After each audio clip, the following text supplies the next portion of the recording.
Corpus Sapiens, el podcast que va del cuerpo a la danza, con Angélica Iñiguez.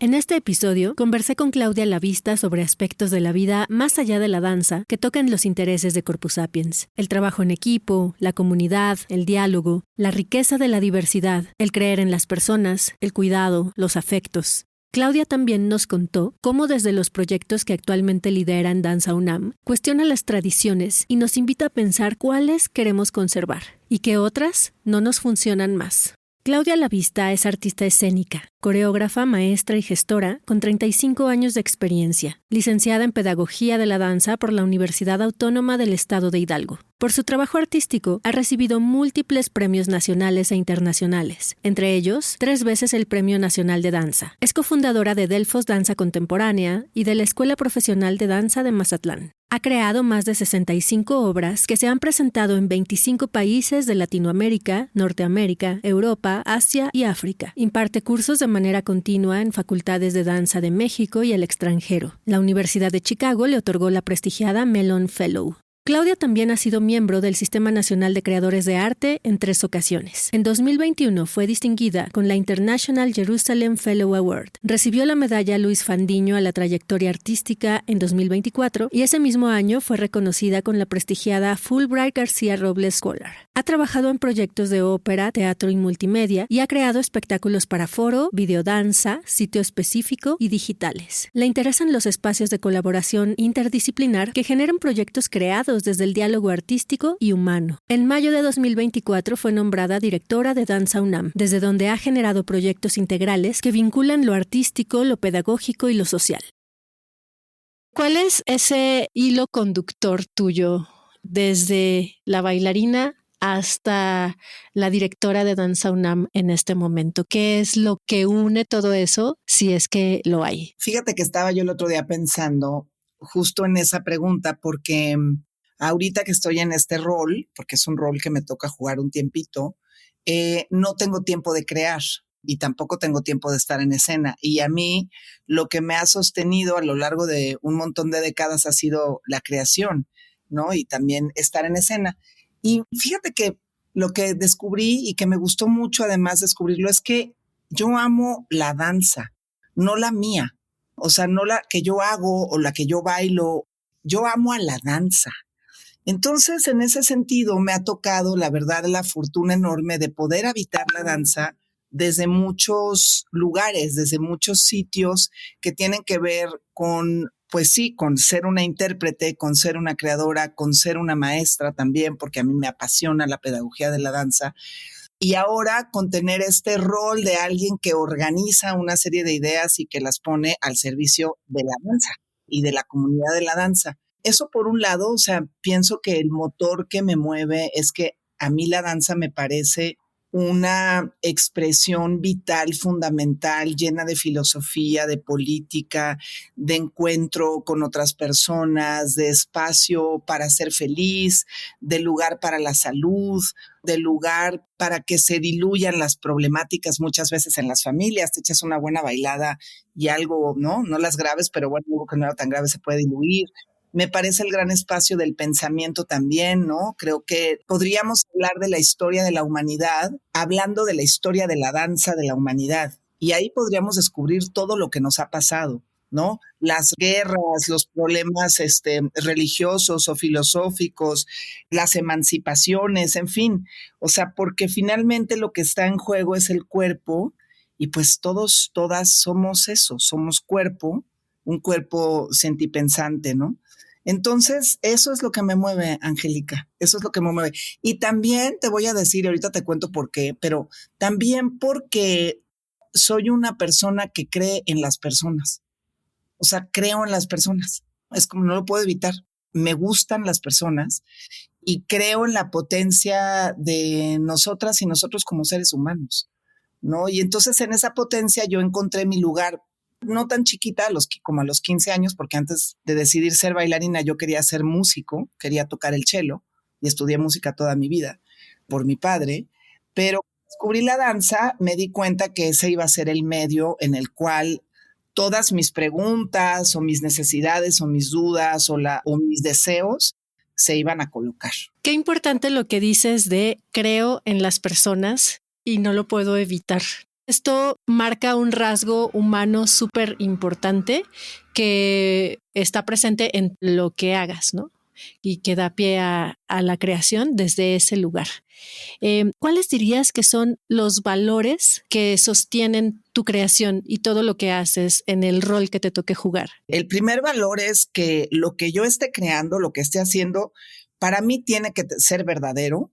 A mí no me gusta mentir, yo no sé mentir. Entonces, para mí la danza también por eso es un lugar tan importante, porque en la danza no puedes mentir, porque es el cuerpo que revela todo, ¿no? Entonces, el primer valor sería esa búsqueda de una verdad o de muchas verdades, ¿no? Que son para mí. Y si otras personas coinciden, qué maravilla. Pero primero, esa verdad en mí. Otro valor que ha sido constante en mi vida es el trabajo en equipo. Yo nunca trabajo sola, ni hago nada sola, ni me doy el crédito sola, nunca. Todo lo que he hecho ha sido siempre con otras personas, ¿no? Con colegas, con amigas y amigos, con personas que coincidimos en lo que pensamos o en lo que queremos hacer. Y así ha sido siempre, así ha sido con Delfos, que fue una agrupación que fundamos Víctor Manuel Ruiz y yo en un inicio, pero luego se fueron sumando un montón de otros artistas maravillosos que aportaron a Delfos lo que Delfos se fue construyendo a lo largo de 30 años, ¿no? Y luego en la escuela fue igual, o sea, en la Escuela Profesional de Mazatlán sí es verdad que digamos como el impulso tenía que ver con Víctor y conmigo, en realidad por esa escuela pasaron muchísimas y han pasado muchísimas personas. Y tan es así que Víctor y yo ya no somos directores de la escuela y la escuela se sostiene. Ahora son Citlali y Johnny los directores, ¿no? Pero esto tiene que ver justo porque pues ha sido un trabajo que has armado en equipo. Entonces, bueno, la comunidad. Otro valor es el cuidado, ¿no? O sea, el cuidado por las personas que están en ese trabajo o que están en ese espacio en el que estamos tratando de construir algo. Y en ese cuidado hay generalmente mucho espacio para el diálogo. Entonces, yo me tomo mucho tiempo para dialogar. O sea, antes de decidir algo o antes de poner en marcha, antes de todo hay un diálogo, estamos de acuerdo, hay un consenso, ¿no? Estamos pensando en lo mismo más o menos. No nos parece que esta escuela tiene que ser de esta manera, o nos parece que esta obra tiene que ser de esta manera, o nos parece ahora en Danza UNAM, ¿no? Que este encuentro que queremos hacer de escuelas tiene que ser de esta manera. Hay un consenso, hay un diálogo. Me gusta mucho escuchar primero a las personas con las que trabajo y después comenzar a asimilar eso que escuché y a decir, ok, entonces pongamos esto aquí como un gran rompecabezas y esto acá, ¿no? Y en lo posible trato de nunca imponer nada, porque me parece que el trabajo, en realidad la riqueza del trabajo está en la reunión de muchas ideas, de muchas personas. Y entonces a mí me gusta pensar que mi trabajo no es poner las ideas, sino es tejerlas. Y eso aplica a todo. Aplica a la educación, aplica a la creación escénica, aplica a la gestión cultural, aplica incluso a mí misma como intérprete, ¿no? O sea, a mí me gusta pensarme como una araña que teje. Me encanta la metáfora porque es suave y es poderosa a la vez, ¿no? Y cuando llegaste a Danza UNAM, ¿qué decidiste que ibas a hacer? ¿Qué pensaste? ¿Qué querías escuchar? ¿Y cómo te imaginaste tejer lo que estás haciendo ahora, lo que querías hacer en ese momento? Danza UNAM no fue algo que estaba en mi mapa ni en mi panorama. En unas ocasiones anteriores también me habían invitado y yo había rechazado la invitación con mucho agradecimiento porque me invitaran, pero diciendo, pues no es mi momento, estoy con Delfos, estoy con la escuela, estoy en otros proyectos, ¿no? El año pasado, justamente yo decidí ya venirme a la Ciudad de México de nuevo. Tenía yo 25 años viviendo en Mazatlán y yo tengo una hija, una mamá, una abuela, tengo unos afectos, tengo una pareja que vive aquí, o sea, yo ya quería estar aquí. Mi padre murió en el 2021, entonces todo en mi familia se movió muchísimo, ¿no? Y yo sentía que mi presencia aquí era importante, era necesaria para mí, o sea, yo quería estar con mis amores, ¿no? Entonces, pues el año pasado decidí que quería ya regresarme de Mazatlán, pero mi plan era dedicarme a crear, ¿no? O sea, porque es lo que más me gusta hacer en la vida. Y bueno, pues llegó este ofrecimiento de parte de la doctora Rosa Beltrán, que es coordinadora de difusión cultural. Y la verdad es que en un principio estaba yo con mucho miedo, o sea, como diciendo, no, yo no quiero entrar en un papel de funcionaria, ¿no? Pero bueno, lo hablé con muchos colegas, otra vez, ¿no? Esto de hablar, hablé con muchos colegas y personas que ya habían estado en esa dirección o en otras direcciones en la UNAM y tal. Y a partir de ahí, pues como que hice un análisis y pensé que eh, con la experiencia que yo pues fui construyendo a lo largo de mi vida, que tenía que ver con una compañía de danza, con producir espectáculos. He organizado muchas cosas. Organicé un diplomado de coreografía en Oaxaca. Toda mi vida, o sea, antes de Delfos, cuando estaba con UX Sonodanza con Raúl Parrao, organizamos una gran subasta de arte para juntar dinero para una producción de Raúl Parrao. O sea, toda la vida he estado gestionando cosas y comunicándome con muchas personas. Pensé, bueno, tengo esto que ya he desarrollado la gestión, he desarrollado la educación con la Escuela de Danza en Mazatlán, he desarrollado la producción teniendo una compañía y a la vez a lo largo de la vida, pues justamente fui como tejiendo una enorme red en el mundo de colegas y de personas que me parecen fascinantes y que sentí que esta oportunidad en Danza UNAM era el espacio justamente para poner todo eso al servicio de algo más, ¿no? Que no fueran mis propios proyectos, sino que fuera un proyecto para la comunidad de la danza, para la comunidad universitaria, para las personas jóvenes, pero también para las mayores y las que estamos en medio. Y entonces, bueno, pues sobre todo hablé mucho con Jaciel Neri, que es muy amigo mío y es una persona en la que confío muchísimo. Y entonces hablamos mucho y bueno, como que él me ayudó también a estructurar una especie de mapa de acciones. Y cuando llegué a Danza UNAM, pues les propuse eso a un equipo de trabajo que ya llevaba mucho tiempo trabajando ahí. Entonces, pues yo sabía que iba a ser un proceso un poco complicado, simplemente porque es otra manera de trabajar, es otra visión, son otros proyectos, ¿no? Pero la verdad es que ha funcionado bien. Hemos logrado hacer un montón de cosas en este año y medio que llevo yo en Danza UNAM. Entre ellos, hicimos un encuentro de universidades y escuelas profesionales de danza que se llama Epicentro, que fue en marzo de este año y el año que viene lo vamos a repetir en febrero, cuyo eje, digamos, de planteamiento era repensar las pedagogías y sobre todo repensar justamente el sanar pedagogías que fueron violentas en el pasado y que en este momento no sirven de nada y que más bien son obstáculos constantes ante el desarrollo de las y los jóvenes bailarines de este país, ¿no? Y creadoras y creadores. Entonces, lo primero era eso, como poner a este encuentro como un espacio para sanar eso y para poder encontrar cómo dialogar en términos intergeneracionales, que es un poco lo que tú me estabas hablando ahorita antes del aire, ¿no? Y por otro lado, conocernos. Resulta que en México hay 33 licenciaturas en danza, lo cual quiere decir que aproximadamente egresan 500 bailarines al año. ¿Qué hacemos? O sea, ¿en dónde van a encontrar trabajo?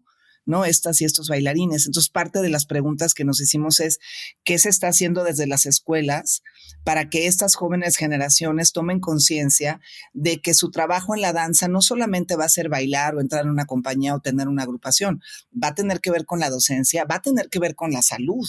Es más, tiene que tener que ver con la salud, ¿no? En un momento en el que estamos viviendo tanta problemática de salud mental o tantos problemas por los cuerpos que no se mueven, pues ahí para la danza hay un campo enorme laboral, ¿no? Y también de investigación.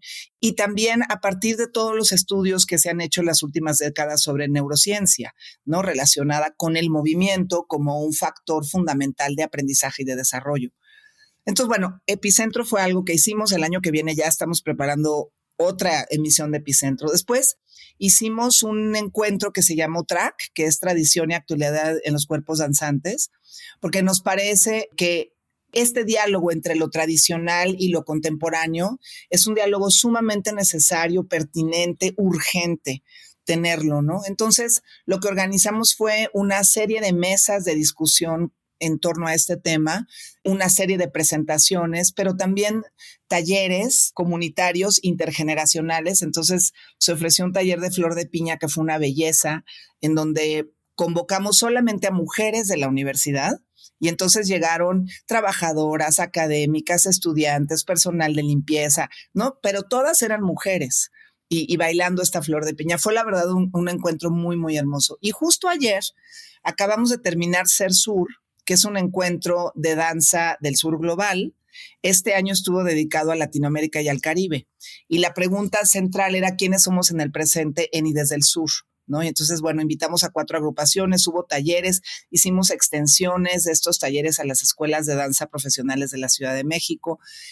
Te cuento esto nada más porque quiero ejemplificar cómo cuando yo propongo un proyecto, ahora que estamos trabajando de esta manera, no se trata de una acción, se trata de una provocación. Una pregunta es una provocación. ¿Quiénes somos en el presente en y desde el sur? Es una provocación, ¿no? Y tiene que haber múltiples acciones en relación a esa provocación, que sí está la parte artística de las funciones, pero también la pedagógica, ¿no? De los talleres, pero también la social, de cómo convocamos a personas de diferentes comunidades y sociedades a participar en esto. Por ejemplo, en todos los casos se ha hecho una relatoría, entonces tenemos que entrar en la parte teórica, cómo teorizamos todo esto que estamos haciendo, pensando, movilizando, ¿no? Y entonces, claro, lo que acaba sucediendo es que los proyectos tienen una integralidad muy orgánica y que se conecta con múltiples personas, y ahí es donde otra vez aparece la araña patona, ¿no? O sea, esta araña que lo que quiere es como no solamente jalar hilos, sino lanzar, ¿no? O sea, lanzar hilos y tocar a la mayor cantidad de personas posibles. Creo que el poder de la danza es ese. O sea, creo que la danza, deja tú no la danza académica, no me refiero a la danza de los teatros, me refiero a la danza como un fenómeno sociocultural y como una actividad del ser humano que, o sea, comenzó con la existencia misma de nosotras y nosotros como seres humanos. Pues justamente ese es su poder. Es el poder de convocar y el poder de, desde esa convocatoria, poder generar espacios de comunión y de diálogo. Claudia, hay 2 cosas que estoy pensando ahora.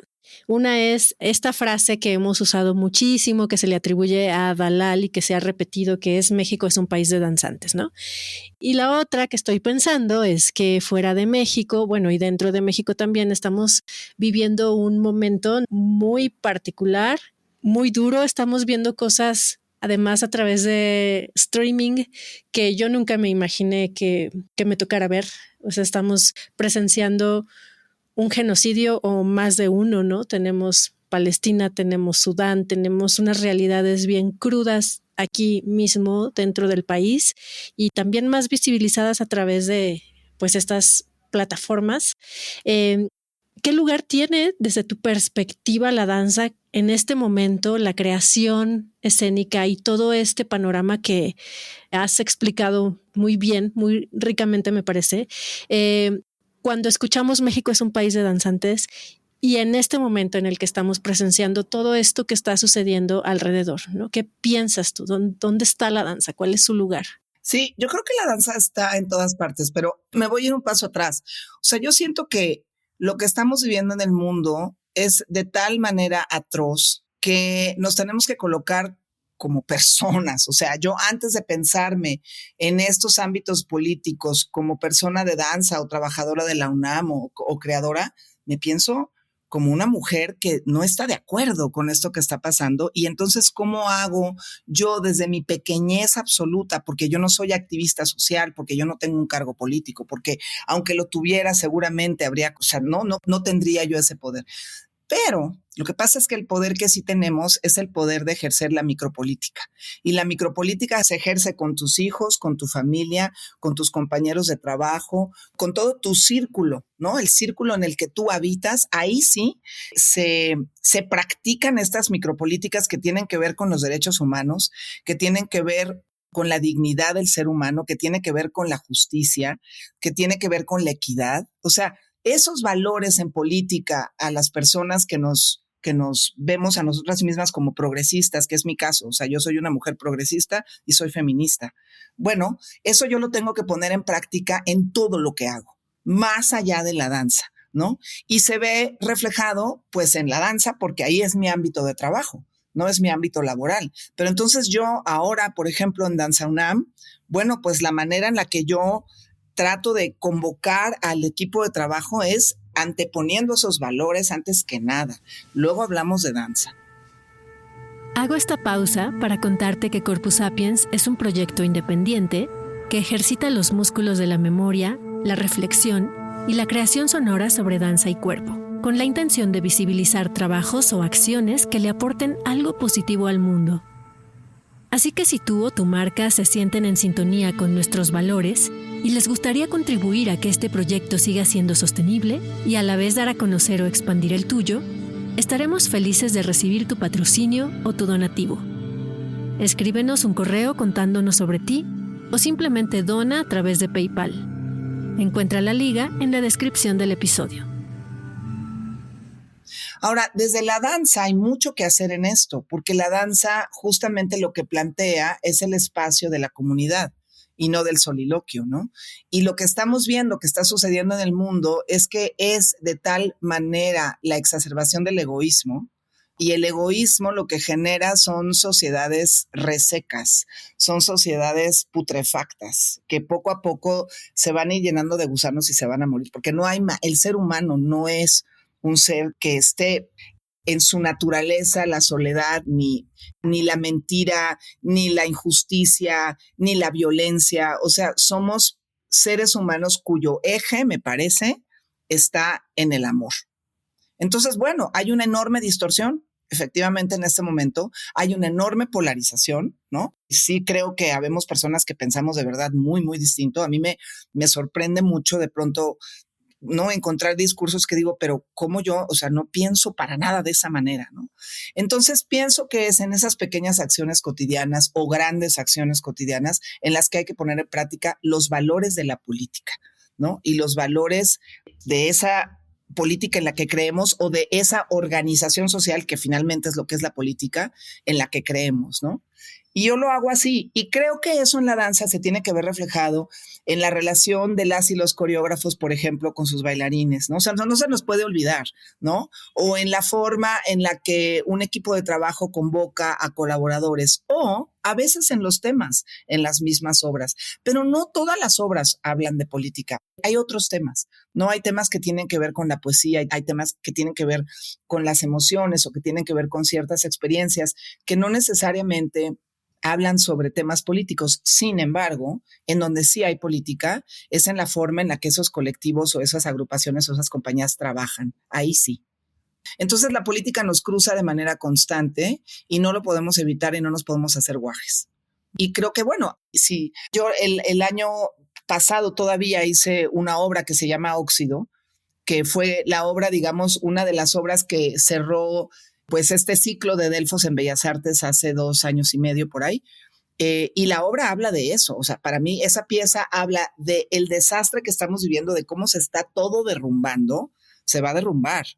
Y de esos escombros vamos a tener que volver a entender cómo nos vamos a organizar, ¿no? Porque yo creo que este capitalismo exacerbado, este neoliberalismo rapaz, pues ve dónde nos llevó, ¿no? O sea, nos llevó a unas sociedades verdaderamente enfermas y el mejor ejemplo que tenemos de eso, pues es nuestro vecino del norte, ¿no?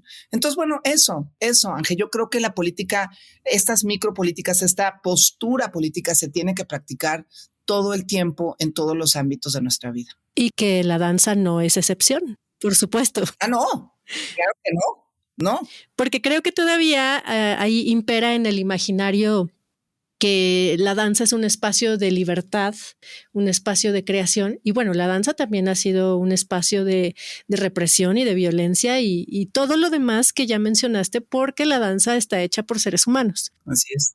Y también de cosas muy luminosas como todo lo demás en el mundo. Totalmente, o sea, lo que hablábamos hace un momento también, o sea, la danza ha estado llena de microviolencias y de micromachismos y ha estado llena de espacios jerárquicos muy enfermos, ¿no?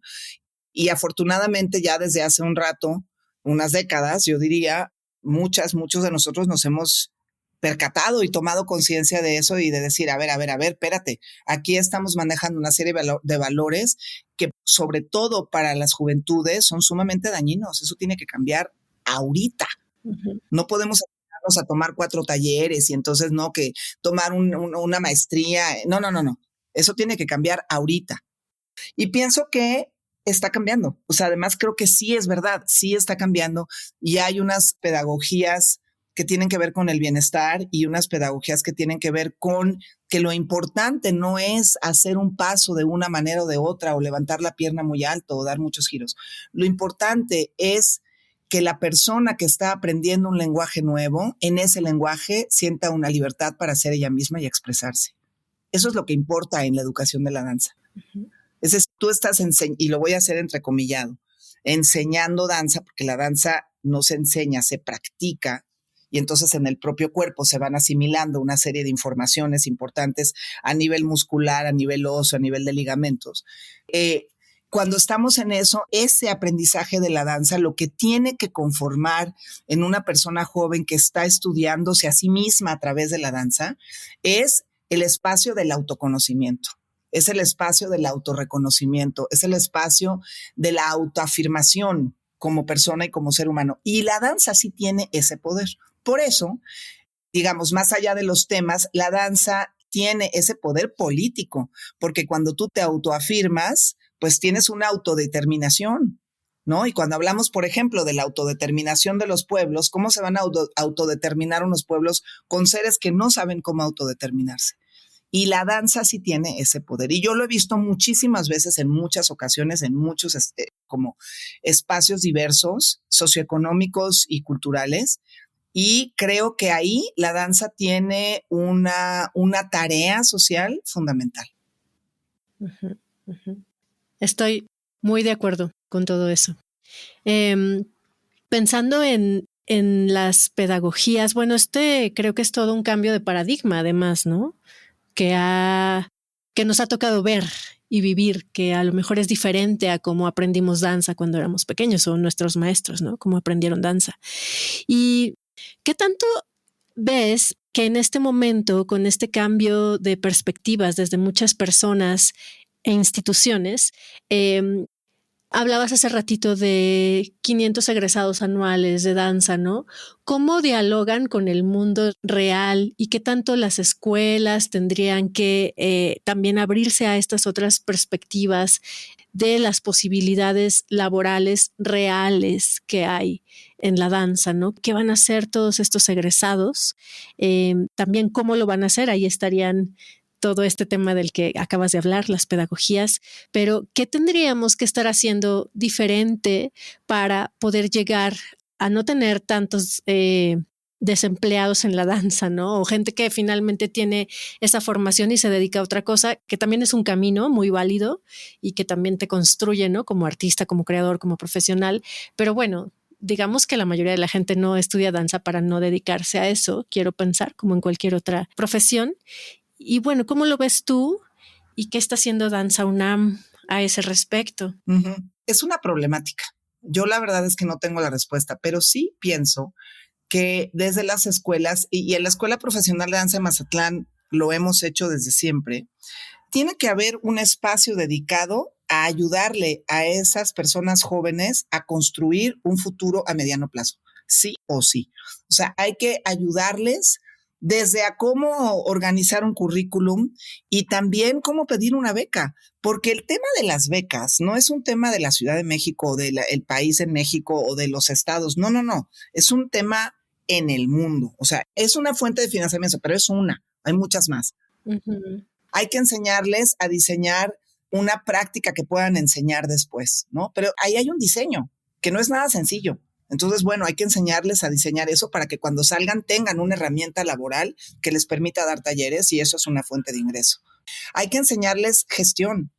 Mira, cosas tan simples como cómo se escribe una carta para un director de cultura de un municipio. ¿Qué le dices a un director de cultura de un municipio? ¿O qué le dices a un ayuntamiento que a lo mejor no tiene la menor idea de por qué para ese ayuntamiento es fundamental tener un programa de danza? Y hay muchos factores, o sea, ahí podríamos hacer todo un análisis de cómo la danza sería un factor fundamental para disminuir la violencia. Definitivamente, nosotros lo vivimos en Mazatlán. Hicimos un programa que duró 10 años, que se llamaba Danza y Conciencia, durante la cual íbamos a las colonias más marginales de Mazatlán a dar clases de danza gratuitas. Y lo que empezó a pasar es que eso se volvió un fenómeno. Entonces los niños venían y querían hacer danza y no querían hacer danza solamente porque les gustara moverse, querían hacer danza porque ahí era el espacio donde estaban haciendo amigos. Fíjate qué importante. La danza traspasa la danza misma, es decir, cuando las personas bailan, pasan una serie de cosas que van mucho más allá de bailar. No es nada más bailar. Y eso es lo que tenemos que que comunicarle a las personas jóvenes, o sea, ese potencial que tiene la danza tan grande. Y luego, claro, pues nos toca convencer a los gobiernos y nos toca convencer a los municipios. Y eso, pues, implica un trabajo que hay que hacerlo y hay que hacerlo con inteligencia y con información. Entonces, las escuelas tenemos que dedicarnos a eso. En Mazatlán, desde el inicio lo hacemos, y el resultado de ello, que yo sí puedo ver muy claramente, es que muchísimos de las y los creadores que están ahorita haciendo danza en México son egresados de la escuela. Hay muchísimos espacios de entrenamiento que son de egresados de la escuela. Hay muchos festivales que se han generado que han sido creados por egresados de la escuela. Eso no es gratuito, eso es porque durante 4 años estuvimos insistiéndoles en decirles, miren, hay otras maneras, no nada más es bailar mi solo. Bailar mi solo es una de esas maneras, ¿no? Entonces, el campo de la danza tiene también, por ejemplo, hay un ámbito laboral en el sector turístico que de pronto puede por algunos sectores ser como un poco desdeñado, ¿no? Pero a mí me parece que pues es una enorme fuente de trabajo también, ¿no? Pero también puede haber un campo de trabajo si te vas a una comunidad rural a dar clases de danza. Entonces, depende mucho de cómo te quieras poner en el mundo desde la danza, en dónde lo quieras hacer. Y la otra cosa es que las personas de danza somos migrantes constantes. Generalmente estamos en un lugar y luego el otro, o tenemos una base, pero vamos y viajamos y regresamos y traemos. Y yo sí siento que somos como vendedores de seda, ¿sabes? O sea, como todo el tiempo estamos yendo y viniendo a diferentes lugares, trayendo información, llevando información, o sea, como esporas. ¿No? Yo siento que las personas en la danza somos de veras como esporas que llegamos y polinizamos otro lugar, ¿no? Como abejitas, y luego de ahí nos traemos otra información. Entonces, hay una red también en la comunidad mundial de la danza que quizás de manera no siempre muy consciente está todo el tiempo en comunicación. Y ahí, pues, otra vez, este tema de los tejidos. La danza de veras, creo que su gran potencial es que es un ámbito que teje muchas cosas, ¿no? Y desde esos tejidos, pues podemos tener muchos ámbitos laborales. Y ya se me olvidó la otra pregunta, ¿cuál era? Desde Danza UNAM. Bueno, desde Danza UNAM lo que estamos haciendo es que, por un lado, cuando yo llegué, yo les propuse que la programación se hiciera por convocatoria.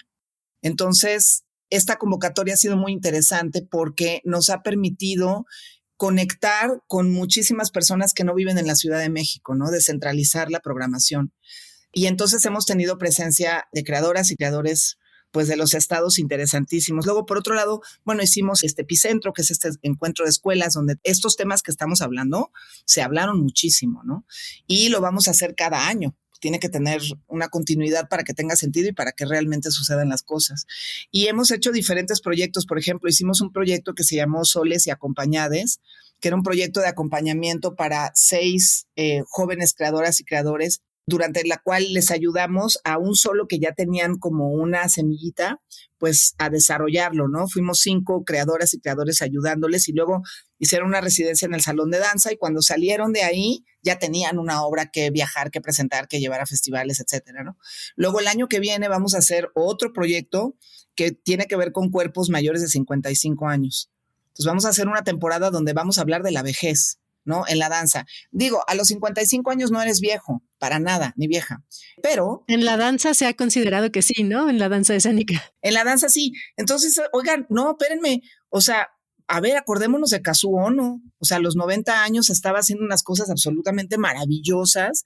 Entonces, ¿qué está pasando con esta estereotipación hegemónica de los cuerpos? Vamos a cambiar eso, vamos a darle la vuelta a ese valor, porque ese valor no nos sirve, no lo queremos, no nos funciona. Entonces, esta temporada lo que vamos a hacer es invitar a una serie de artistas mayores de 55, pero luego los vamos a llevar a las escuelas a hablar con la gente que está apenas estudiando danza, porque ahí hay un diálogo que creo que se ha dado de manera muy poco, ¿no? Generalmente se da en un ámbito de jerarquía donde la maestra o el maestro es el mayor y le habla a los estudiantes, pero aquí queremos que sea en un ámbito de colega a colega, un colega mayor y un colega que tiene menos edad, ¿no? Hemos apoyado además proyectos independientes de la danza. Por ejemplo, apoyamos un proyecto que se llama Sin Currículum, que dirige La Manga, ¿no? Gaby y Mario. Y luego apoyamos un coloquio de improvisación de contacto que impulsó Alicia Sánchez y compañía. El año que viene vamos a apoyar un proyecto de diplomado en artes escénicas que impulsa alquimia escénica. O sea, a mí me parece que, porque además yo he vivido en la independencia de la danza toda mi vida, o sea, yo formé parte siempre del movimiento independiente de la danza. Me parece que desde la institución hay mucho que hacer por impulsar esos proyectos y apoyarlos y darles espacio. No son proyectos que surgen de Danza UNAM, pero ¿y eso qué? Son proyectos que surgen de la comunidad, y entonces parte de lo que nos toca en Danza UNAM es apoyar los proyectos que surgen de la comunidad, porque además son los más importantes, porque son los que se van a sostener en el tiempo. O sea, yo voy a estar en esta gestión un tiempo determinado y luego me regreso a crear. Pero los proyectos de la comunidad independiente de la danza, esos sí van a seguir. Entonces hay que apoyarlos, ¿no? Entonces hemos hecho muchas acciones y las vamos a seguir haciendo porque pienso que también un espacio institucional, porque sí lo es, lo primero que tiene que hacer y lo fundamental es dialogar con la comunidad a la cual sirve. Y Danza UNAM sirve a la comunidad de la danza y a la comunidad universitaria. Y esos son nuestros dos ejes con los cuales tenemos que estar dialogando todo el tiempo. Y todo lo que hagamos tiene que ser a raíz de haber entendido cuál es la necesidad, ¿no? Y entonces accionarla desde un espacio en el que se pueden accionar un montón de cosas. Pues sí, me parece un reto grande y varias cosas me gustan mucho, pero me quedaría con una, por ejemplo, la pregunta que se hicieron en Track, de qué nos conviene, qué queremos de la tradición conservar y qué ya no. Es algo que también en Corpus Sapiens nos ha hecho pensar mucho, tanto en el diplomado como en el podcast. Y creo que es una pregunta bien importante de hacernos, ¿no? Y que se puede hacer en todos los lugares, en todas las disciplinas dentro de la danza, en todos los géneros y en todos los trabajos, en cualquier forma de acercamiento que tengas a la danza, que de la tradición nos sirve y que no. ¿Tú encontraste algo a partir de esa pregunta que te hiciste? Sí, hubo muchos hallazgos y siento que, mira, es una pregunta súper bonita y súper interesante porque las tradiciones, uno las puede pensar como, la tradición de los pueblos originarios, ¿no? Nos podemos ir a eso. No, hay tradiciones en las familias. La familia tiene la tradición de, bueno, ¿qué de eso en esa tradición nos sirve y qué no? O sea, si la tradición es que en la familia los señores se sientan y las mujeres les sirven, pues a lo mejor esa tradición ya no nos está funcionando, ¿no? Pensémoslo. Entonces, fue una pregunta interesante que tiene muchas respuestas. Es que esa es la cosa. Todas estas preguntas no tienen una respuesta lineal.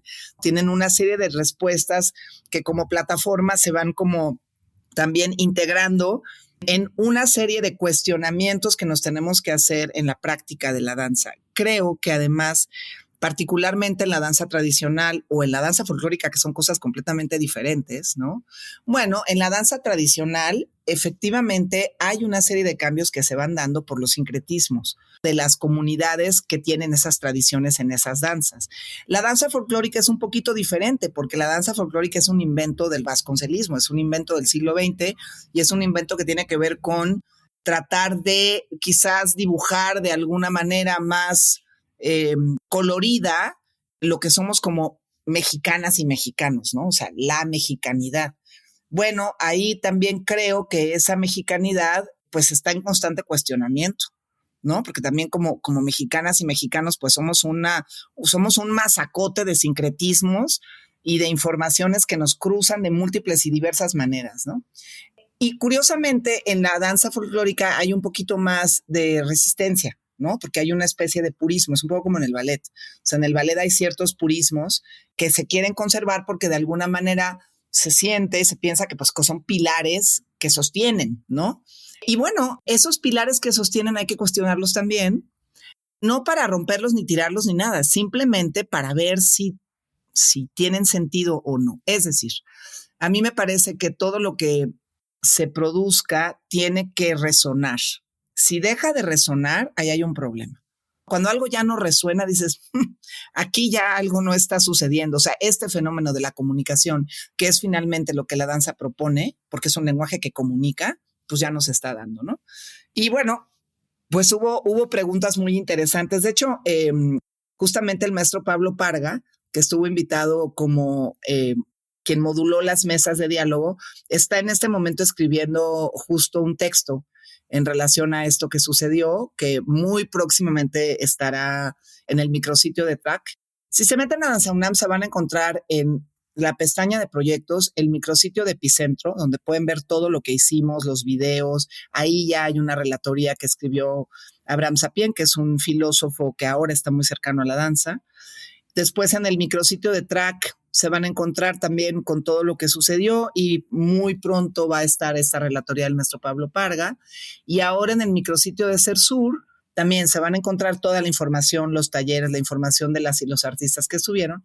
Y el maestro Javier Contreras está escribiendo una relatoría sobre lo que sucedió. También en Epicentro hay una relatoría de Jimena Monroy, porque ella también estuvo invitada para escribir una relatoría, además que lo hizo de manera hermosísima, ¿no? Y creo que está padre que quienes nos escuchan, pues de pronto se echen un clavadito ahí y lean esas relatorías, porque ahí está mucho de lo que se discutió y de lo que se habló, ¿no? Pero a mí me parece que las tradiciones son costumbres que se van repitiendo y que se repiten mientras funcionan y nos sirven como sociedades. Cuando ya no, pues tiene que cambiar. Hay muchas cosas que tienen que cambiar, pero las estamos cambiando. A mí me parece que sí, hay un grupo muy amplio de personas que estamos empujando muchas cosas para que cambien desde nuestros ámbitos.